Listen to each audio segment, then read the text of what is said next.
अनौपचारिक पत्र। अनौपचारिक पत्र हे फॅमिली मेंबरसाठी लिहिलं जातं। पिताजी को पुस्तक भिजवाने के लिए पत्र, म्हणजे मुलगा हॉस्टेलला गेला आहे आणि त्याची घरी काही पुस्तकं राहिली आहेत, ती पुस्तकं वडिलांना पाठवून देण्यासाठी त्याने हे लिहिलेलं पत्र आहे। सो खाली येणार ए 107 निंबेश्वर कृपा, सुकापूर, न्यू पनवेल, रायगड 410206 हा आपला पिनकोड आहे आणि हा आपला वरचा ॲड्रेस आहे। त्याच्यानंतर खालच्या लाईनला डेट टाकायची आहे 2/8/2023 ही डेट आहे। त्याच्यानंतर आदरणीय पिताजी, सादर चरण स्पर्श हे हेडिंग झालं ह्याचं। त्याच्यानंतर पत्राला खाली सुरुवात करायची आहे, मैं यहाँ कुशलपूर्वक हूँ, म्हणजे मी इथे खूप चांगला आहे।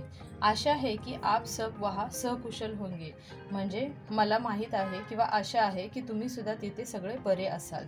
पिताजी, मैं छात्रावास आते समय जल्दी में अपनी कुछ पुस्तकें घर भूल आया हूँ, म्हणजे मी जेव्हा हॉस्टेलला येत होतो तेव्हा घाईघाईमध्ये माझी काही पुस्तकं ही घरी सोडून आलो आहे। मुझे उन पुस्तकों की बहुत आवश्यकता है, म्हणजे मला त्या पुस्तकांची खूप गरज आहे।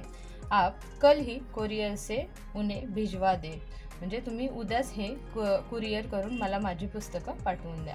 आगे से मैं अपने सामान का ध्यान रखूंगा, म्हणजे यापुढे मी माझ्या सामानाचं ध्यान ठेवेल आणि कधीही अशी पुस्तकं घरी विसरणार नाही। सो आपका पुत्र ओम। थँक्यू।